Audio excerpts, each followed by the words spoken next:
There's really nothing better than finding a new perspective on your favorite films. Just when you think you've explored every idea a story has to offer, something comes along and blows your mind all over again. That's the shit I live for. The Matrix was my teen obsession, the thing that sparked my passion for cinema and big ideas. I was sure I had analyzed the original trilogy to death, squeezed all the juice there was to squeeze. Then, recently, a friend recommended me this book, Out of Control by Kevin Kelly, and I said, you know, this sounds familiar. I had to read Out of Control, which is about systems, evolution, robots. A core memory unlocked, which for me means Matrix DVD extras. Before filming, the main cast were assigned 3 books, Simulacra and Simulation, Introducing Evolutionary Psychology, and Out of Control. I'd already made videos about the first 2, but Out of Control, an analysis of complex systems theory, had somehow slipped through the cracks. And once I dove in, it became clear how deeply this book shaped the Wachowskis' vision. At the core of Kelly's work is an idea that's absolutely everywhere in the films, that as technological systems get more complex, the more they will come to behave biologically. That, quote, the world of the made will soon behave exactly like the world of the born, autonomous, adaptable, and completely Out of control. It made me realize that The Matrix is perhaps the defining mythology of our era. Not because it warned us about technology getting out of hand, but because it dramatized exactly the relationship with machines we're now living through. Not a war, not a takeover, but a co-evolution. Well, to break that down, we're gonna have to go deep into the original 3 films, talk a little bit about beehives, and ponder a highly specific question: what color does a chameleon turn when it's looking in the mirror? Let's dive in. But before we get into it, I want to tell you about this video sponsor, CyberGhost VPN. With over 38 million users worldwide, CyberGhost has become one of the most trusted VPN services out there, and with thousands of 5-star reviews on Trustpilot, it's easy to see why. As you all know, movies are my biggest passion in life, and the one thing I hate when traveling is opening a streaming app and realizing the film I'm itching to watch isn't available in that country. But CyberGhost VPN fixes that immediately. With secure servers in over 100 countries, it lets me easily switch locations and access content across more than 40 streaming platforms, so I can watch my favorite films and shows no matter where I am. CyberGhost is especially helpful if, like me, you often find yourself looking for a really specific movie. All you gotta do is change your location and you can unlock content libraries from all over the world, vastly increasing the number of titles available. It works across all my devices and covers up to 7 at once, which is perfect for sharing with family. So check out CyberGhost. Right now you can get 84% off, just $2.03 per month, plus 4 months free by going to cyberghostvpn.com/JaredBauer or clicking the link in the description. Be sure to grab the deal before the offer ends. And now, back to the show. Alright guys, let's do a rapid fire recap. The trilogy follows Neo, a disillusioned hacker who discovers his reality is a simulation called the Matrix, created by machines to keep humanity pacified while harvesting their bodies for energy. Neo is freed by Morpheus, a rebel leader in the real world who believes Neo is the One, a figure prophesied by the Oracle to destroy the Matrix and end the war. Neo realizes his destiny as the One, defeats the system's enforcers led by Agent Smith, and falls in love with Trinity. In the second film, the machines are closing in on Zion, the last human city, and Neo doesn't know how to fulfill his purpose. He goes to the Oracle for guidance, who leads him to the Architect, the creator of the Matrix. The Architect reveals that the One isn't the savior of humanity, it's just another form of control, a glitch the system deliberately produces and absorbs in order to maintain stability. Neo defies this role, choosing to save Trinity rather than reload the Matrix as intended, emboldening the now rogue Agent Smith, who continues to replicate like a virus. In the third film, war arrives on 2 fronts. The citizens of Zion mount a desperate defense against a machine assault, while Neo goes to the machine leadership and strikes up a deal. He'll enter the Matrix and destroy Smith in exchange for peace. In the final battle, Neo sacrifices himself, allowing Smith to assimilate him, thereby enabling the machines to integrate Neo's code and delete Smith. The Matrix is rebooted and a new status quo is established. Humans who wish to be freed are released, and a truce between humans and machines begins. For now, the end. The main idea behind Kelly's book is that as technological systems grow more complex, they stop behaving like machines and start behaving like ecosystems. Think of a watch. A watch has a watchmaker, a single designer who conceived every gear and spring with a specific purpose. Because he understands each component, he can predict exactly how they'll interact and therefore how the whole system will behave. This is how we traditionally think technology works. Someone built it, understands it, and thus controls it. Now think about a rainforest. There is no watchmaker of the rainforest. Nobody's directing the ants, the root systems, or the rain cycles. Even if that were possible, it's just too complex. The rainforest's intelligence is distributed across millions of tiny interactions, predator and prey, fungus and roots, all constantly reacting to one another. There is no central control, just an incomprehensible tangle of small decisions that cumulatively produce one of the most resilient and adaptive systems on Earth. Kelly's provocative thesis is that complex technology is more rainforest than watch, more biological than mechanical, which is exactly the creative direction the Wachowskis took. When you picture futuristic robots oppressing humanity, you might imagine something humanoid, or giant hulking monstrosities, or maybe a single super intelligent computer. But in The Matrix, we get these. Squiddy. A sentinel. Killing machine designed for one thing. Search and destroy.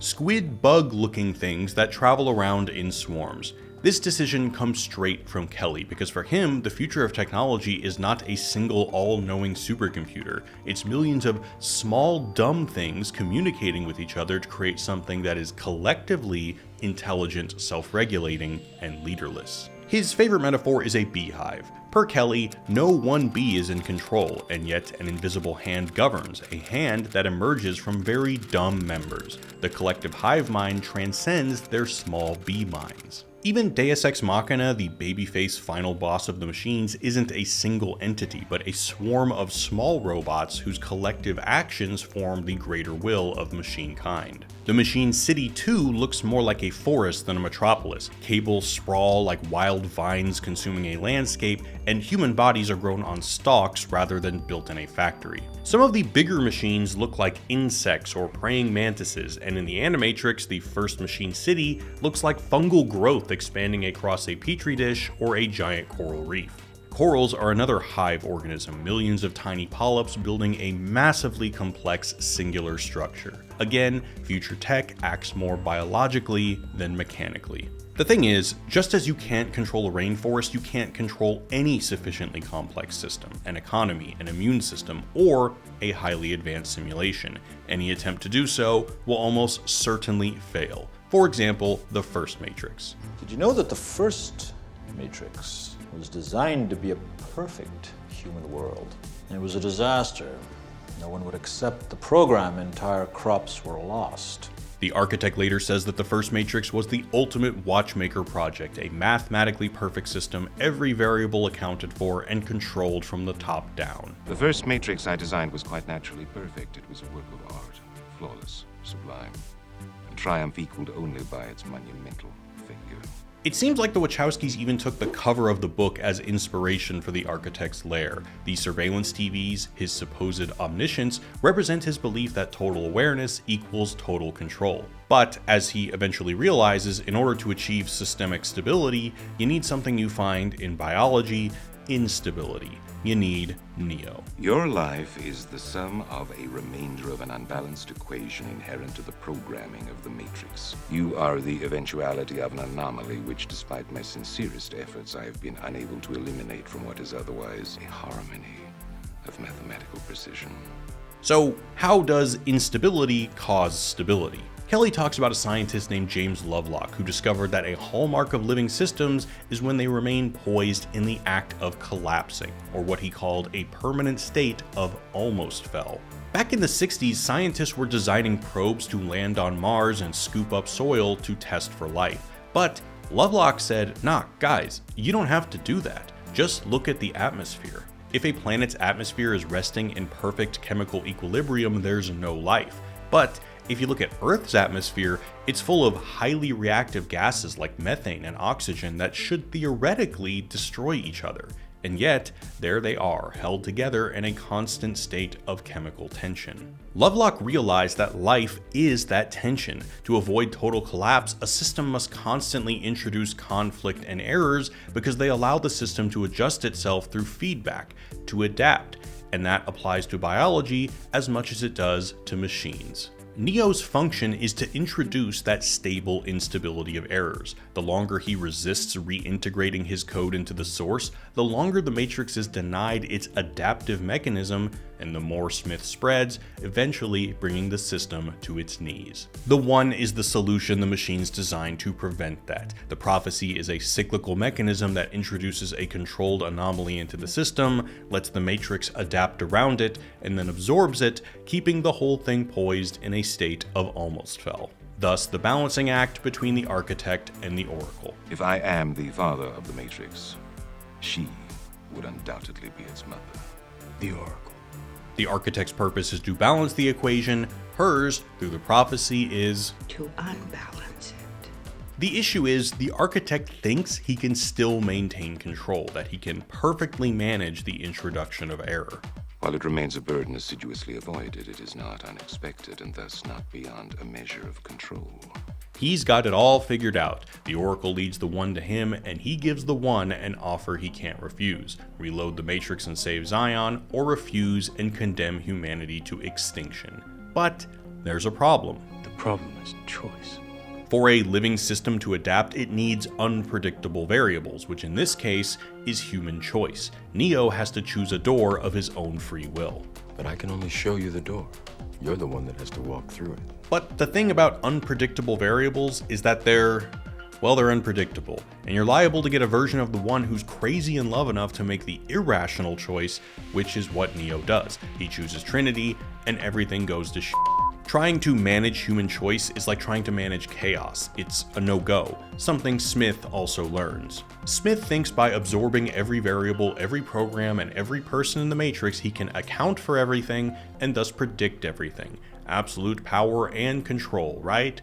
Well, no, he runs into the same wall the architect does, because Neo doesn't calculate, he just chooses, and Smith can't understand. Why, Mr. Anderson? Why? Why do you persist? Because I choose to. The machine's fundamental hubris is their belief that control is achievable, but it isn't. Not over a system this complex, not over something with human choice threaded through its foundation.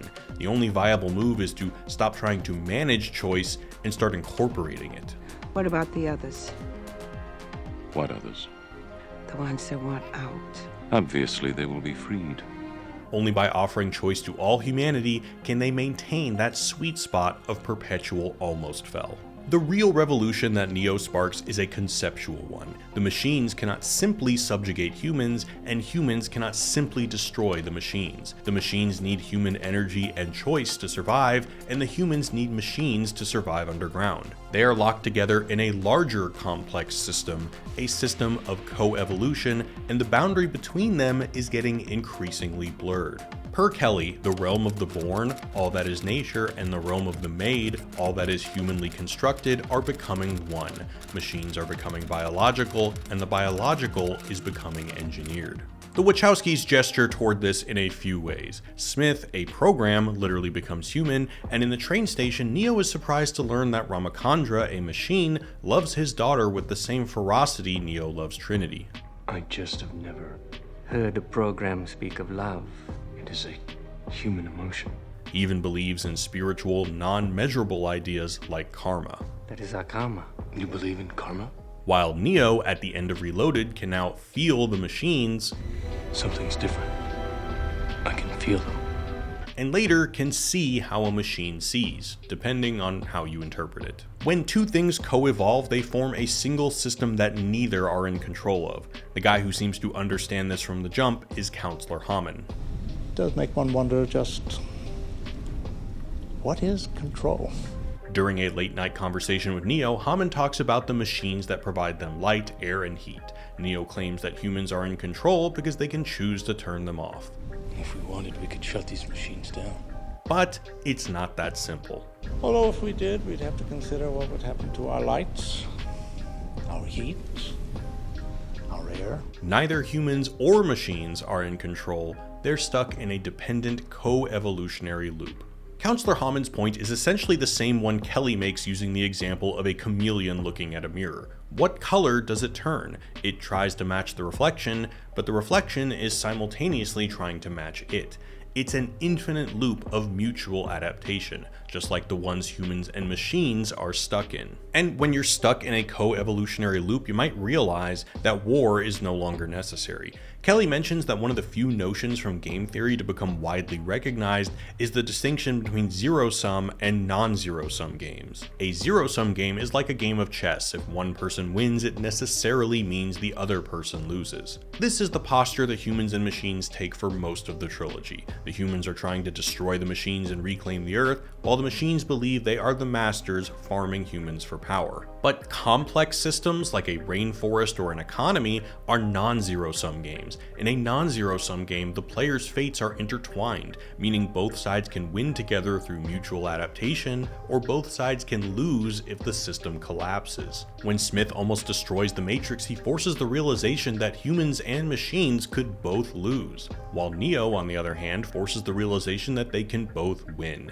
Neo proves that humans and machines are co-evolving in a larger system that both sides have a stake in keeping alive. What's so radical about The Matrix isn't just that it brought simulation theory to the mainstream, it's that it dramatized the evolution of our understanding of what we actually are and how machines factor into it. Kelly cites historian of science David Chanel, who traced the long arc of humanity discovering connections between things we once thought were separate. First, Copernicus erased the line between Earth and the rest of the cosmos. Next, Darwin erased the wall between humans and the animal kingdom. Then, Freud broke the barrier between our rational minds and the unconscious. But as historian Bruce Malish argues, there is still one great divide for us left to cross: the belief that humans are fundamentally separate from machines. That's what The Matrix is about, mapping the great divide between mechanical and organic life. By the end of the trilogy, the illusion of separation is gone. The two factions realize they are like the chameleon and the mirror, continuously reshaping one another in an ecosystem that neither of them can control. While Out of Control may have felt like cyberpunk prophecy in the 90s, reading it today is quite a trip. Dude pretty much nailed it. Just think of LLMs, vast neural networks that are too complex to really understand. They're not watches where we can comprehend every input. They're more like statistical rainforests, overtly out of control. We can't hard code them top down, we have to let them self-organize from the bottom up until language emerges. And the chameleon loop is more evident than ever. On one side, LLMs are scouring the entirety of human history, art, and conversation to become more human-like, and on the other side, we are recreating ourselves to appease machine logic. We write, post, and present ourselves to satisfy invisible ranking systems, and I mean, hell, this whole influencer game is basically just performing for an algorithm that disciplines us to behave a certain way. Truth is, we can't be the architect. Thinking we can maintain rigid top-down control over these systems is a no-go. If we try, we'll fail, just like the architect. The co-evolutionary loop is already locked in. So while it's tempting to come away from the trilogy with the straightforward cautionary reading, fight for your humanity, resist the machine, yada yada, it's not that. It's more that, actually, we were never really that separate to begin with. Hey y'all, thanks for watching. Don't forget to check out CyberGhost VPN. Get 84% off, just $2.03 per month, plus 4 months free by going to cyberghostvpn.com/JaredBauer or clicking the link in the description. Also, be sure to subscribe, because for my next video, I'm going to be talking about how current anxieties in AI research measure up to AI disaster films like Terminator, Eagle Eye, and yes, The Matrix. See you then, and take it easy. Peace.